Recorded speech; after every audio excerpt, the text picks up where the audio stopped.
تو اس کو ہم بہت دور سمجھتے ہیں آخرت کو، اور چونکہ دور سمجھتے ہیں لہذا غفلت میں مبتلا ہو کر زندگی گزارتے رہتے ہیں۔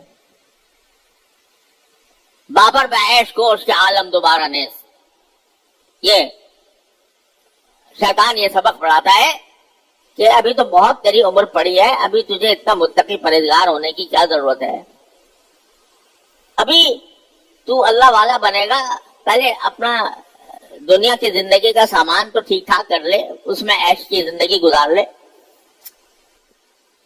موت تو دور کی بات ہے، اور موت کے بعد میں دوبارہ زندہ ہونا، دوبارہ زندہ ہونے کے بعد آخرت کی زندگی آنا، اس میں حساب و کتاب ہونا اور پل صراط ہونا اور اللہ تعالیٰ کے سامنے پیشی ہونا، لمبا کام ہے، تو بہت دور سمجھتا ہے انسان آخرت کو۔ قرآن کہتا ہے وہ کل ہے، قرآن اس کو تعبیر کر رہا ہے آخرت کو کہ کل کے لیے کیا تیاری کی ہے۔ اشارہ اس طرف کرنا مقصود ہے کہ وہ آخرت جس کو تم دور سمجھ رہے ہو، حقیقت میں وہ دور نہیں ہے، وہ اتنی ہی قریب ہے جتنی کہ تم کل کو قریب سمجھتے ہو، آنے والے کل کو جتنا قریب سمجھتے ہو۔ کیوں؟ دو وجہ سے۔ ایک وجہ یہ کہ کچھ پتا ہے کہ تمہیں اگلا سانس بھی آئے گا کہ نہیں آئے گا، کس بات کا یقین ہے کہ ابھی موت مجھے نہیں آنی؟ دیکھتے ہوں آنکھوں سے کہ بیٹھے بیٹھے انسان دنیا سے چل دیتا ہے،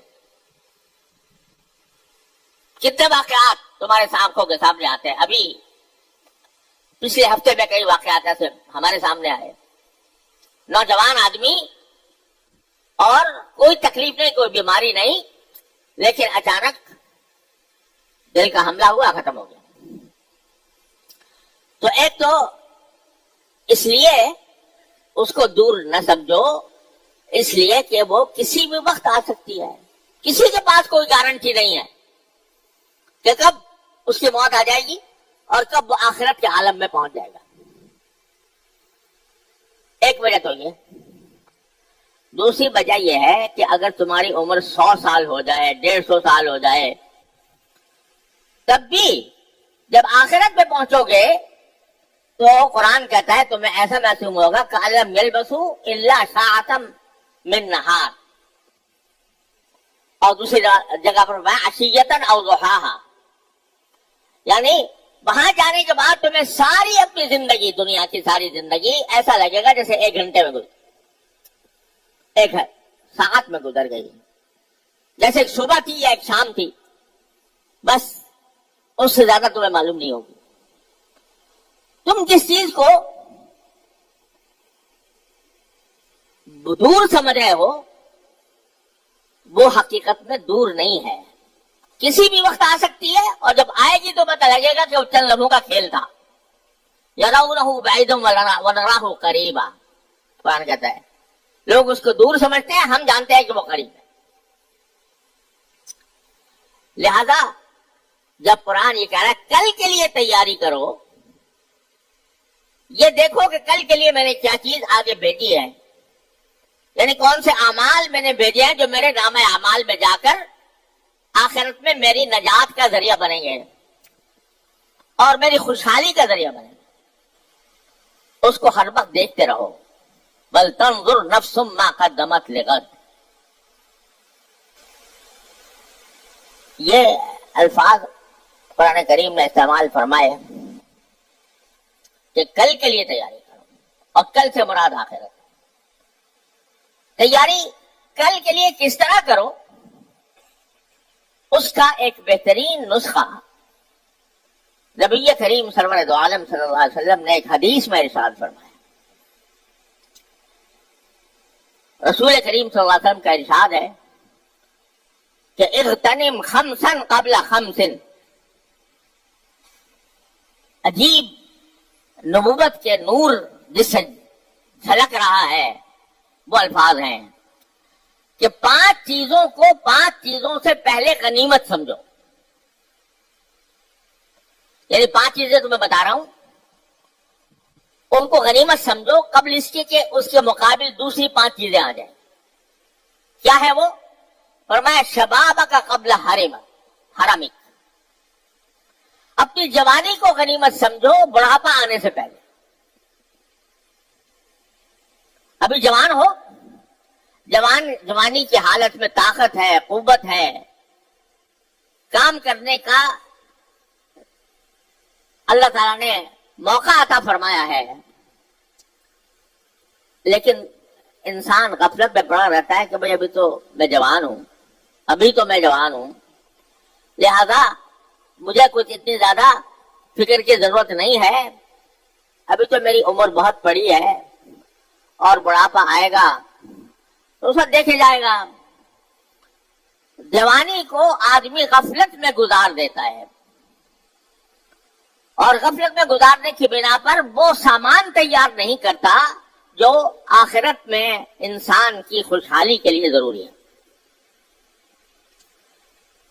جوانی میں جذبات بھی ہوتے ہیں، خواہشات بھی ہوتی ہیں، اور انسان کو طرح طرح کے شوق بھی ہوتے ہیں.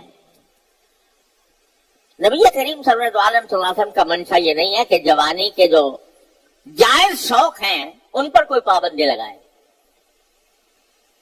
اللہ تعالیٰ نے مباحات کا دائرہ بہت وسیع رکھا ہے کہ تم اپنی جائز ضروریات کو بھی، جائز خواہشات کو بھی اللہ تعالیٰ کے احکام کے دائرے میں رہتے ہوئے پوری کر سکتے ہو. لیکن یہ بھی ساتھ سمجھو کہ یہ قوت، یہ طاقت جو جوانی میں تمہیں حاصل ہے یہ ہمیشہ نہیں رہے گی. جوانی میں تمہیں احساس نہیں ہے کہ اگر 2 رکعتیں پڑھ لو گے نفل کی یا 4 رکعتیں پڑھ لو گے نفل کی تو آخرت میں کتنا عظیم اس کا تمہیں صلہ ملنے والا ہے. لیکن سوچتے ہو یار چلو بس ابھی ہماری جوانی کا دور ہے، جتنا تھوڑا بہت بن سکتا ہے وہ بن پڑے، باقی ہمیں کسی نفلی عبادت کی ضرورت نہیں. ایک وقت آئے گا جب اگر بوڑھے ہو گئے تو پھر نہ منہ میں دانت، نہ پیٹ میں آنت، نہ طاقت، نہ قوت. اگر اس وقت تم چاہو گے بھی کہ میں نفلی نمازیں پڑھوں تو طاقت ہی نہیں ہوگی. اس وقت چاہو گے کہ میں عمرہ کروں، حج کروں، طاقت ہی نہیں ہوگی. تو قبل اس کے کہ وہ بے طاقتی کا زمانہ آ جائے، بڑھاپے کا، اس سے پہلے جوانی کو غنیمت سمجھ کر اس کو نیک اعمال میں گزارو.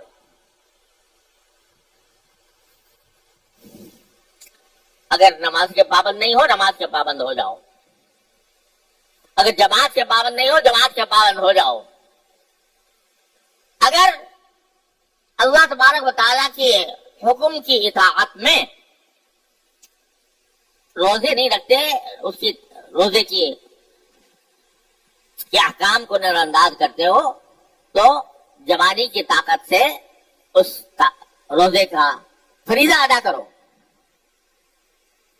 زکوٰۃ فرض ہے تو زکوٰۃ ابھی ادا کر دو قبل اس کے کہ بڑھاپے کا وقت آ جائے، اور جب اس وقت فکر ہو کہ میں دنیا سے جانے والا ہوں، میرے ذمہ اتنی زکوٰۃ واجب ہے، اس کا حساب کیسے لگاؤں اور کس طرح دوں. حج فرض ہے اور یہ دماغ میں بیٹھا ہوا ہے کہ میں جوان ہوں، ابھی جوانی میں کیا کرنا ہے، ذرا اور عمر گزر جائے، فلاں فلاں کام کر لوں تو پھر حج کروں گا. ارے بھائی پتہ نہیں جس وقت تم حج کرنے کا ارادہ کر رہے ہو اس وقت تک جیو گے کہ نہیں جیو. اور اگر جی بھی لیے تو بڑھاپے میں جا کر جو ہے وہ حج کی مشقتیں جوانی میں آدمی آرام سے جھیل جاتا ہے، لیکن بڑھاپے میں وہ مشقتیں اٹھانا مشکل ہو جاتا ہے.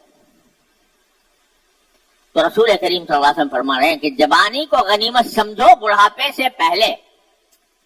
جب بڑھاپا آ جائے گا تو اگر اللہ تعالیٰ کی عبادت کرنا بھی چاہو گے تو تمہارے اندر طاقت نہیں ہوگی. اس وقت اللہ نے تمہیں طاقت دے رکھی ہے، اس طاقت کو استعمال کرو، اللہ تعالیٰ کی اطاعت میں استعمال کرو. جتنے نیک کام ہیں ان نیک کاموں کے اندر اپنی جوانی کی طاقت کو استعمال کرو، خود بھی عمل کرنے میں، دوسروں کو عمل کرانے میں، دوسروں کو دین کی دعوت دینے میں، اس میں استعمال کرو. اپنے اوقات کو اس مصرف پر لگاؤ، اور ایسا لگاؤ گے تو یہ ہے تیاری جس کو قرآن کہہ رہا ہے کہ تم نے کل کے لیے آگے کیا بھیجا. تو ایک تو یہ فرمایا کہ جوانی کی کو غنیمت سمجھو بڑھاپے سے پہلے. دوسرا فرمایا بصحت قبل سقم، اپنے صحت کو غنیمت سمجھو بیماری سے پہلے. اگر صحت مند ہو، کوئی بیماری نہیں ہے الحمدللہ، تو اللہ تعالیٰ کا شکر ادا کرو اور اس صحت کو استعمال کرو اللہ تعالیٰ کے مرضیات میں، ان کاموں میں جو اللہ تعالیٰ